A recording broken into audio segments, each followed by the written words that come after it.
Good evening, everyone. My name is Ann Winkle, and this is my Module 1 introductory video for EDL 858, Data Analysis and Assessment. Let's begin. A little bit about myself.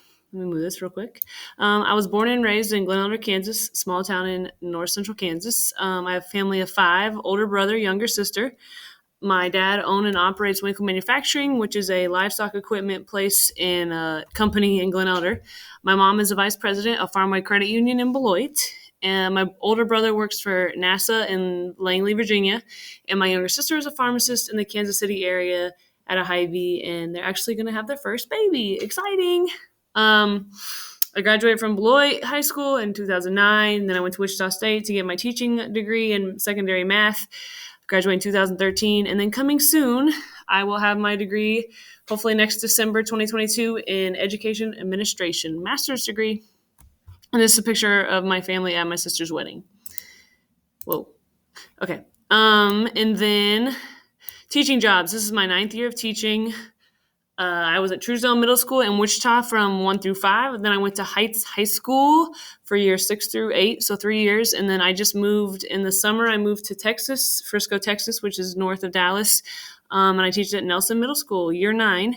And then in the future, I hope to be a middle school or high school principal or assistant principal or maybe athletic director anywhere that I can get a job. Things about me, I have been a coach in my past, hence the picture down here in the corner. I put that on hold for now as I am trying to get my master's degree. And you can see here all the things I've coached. Favorite activities, I love to be outside when it's warm.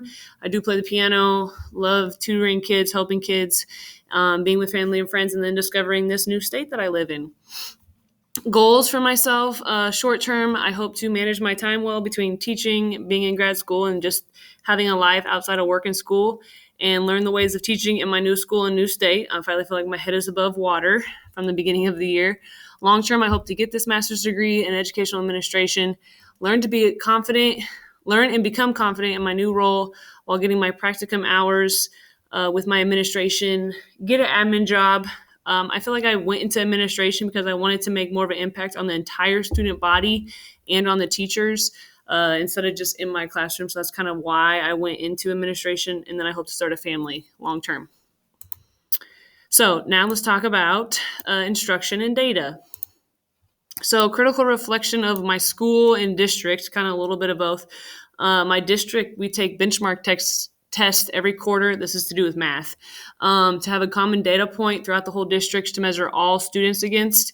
And then we use what's PLC time, professional learning community, to discuss with the department and with administration what we see, how we compare to each other in our own school, in our department, grade level, and then district-wide with other schools. So I think those are very helpful. We take one fall, winter, spring, and we take 2 different ones, one that's created by the district and one that's created by a company. Then we use data talks at our school as a math team to analyze as we take our minors and majors, which are quizzes and tests. We have a talk. Usually our appraiser, which is our administrator, is in there. We talk about what did the students do well, what did they understand, what are they still confused about possibly. We talk about how we're going to have intervention and enrichment pieces, and then changes for what we're going to do differently next year when we teach it. So that's what we also use in my school. And then we use data to place students in different levels of classes, especially math, because we have advanced math, on-level math, Algebra 1 for 8th graders.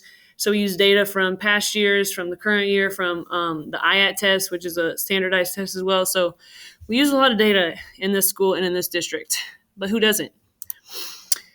Critical reflection of myself and my personal knowledge and how I use it day to day. I think I'm pretty average as a teacher. I'm not really low on using data. I still feel like I can always grow, though, in terms of using data. I use it in my classroom to group students based on their skill level, low, bubble, high kids. I don't really do it for behavior issues, more just based off their math skill level. I determine what skills and standards students still need help on. That's what I use the data for as well. Certain TEKS is what we call them, standards here in Texas. Who needs help with multiplication facts, who needs help with Pythagorean theorem. You get the point. Growth, I use data to see the growth students have had in specific areas, specific standards, or just in general in math. And then I use data for my instructional pacing in my classroom. Like we do a pre-assessment, how am I supposed to teach it, then reassess, move forward, post-assess, how have I done, how does the ending look. That's how I use data in my classroom. Whoa. I was just going to show you guys, this is what we use, Mastery Connect. I don't know if some of you have used this in your school, but it helps really track the data. And these are student IDs. I cut off the names, but this is to show on each TEK how they're doing. And so that's just what we really use this program, Mastery Connect. It's great. Your school should check it out. And then lastly, my improvement plan for myself. To be an administrator, I feel like I need to observe and learn from administrators and see how they use data points using the whole student body. I need to use it more. I feel like I use it when I test, analyze, reteach, retest, and then I need to analyze it again more, not just the one time in the middle. What have I done at the very, very end once we're moving on? I need to use previous year's data for a better understanding of how these kids work in the classroom. I know they change from year to year, but look at previous years for tutorials and reteaching. And then as an enrichment piece, I sometimes focus on the low kids too much, and I need to challenge my high kids more. So that is how I plan to improve on my data. So I hope you enjoyed and learned a little about me, and good luck in the class.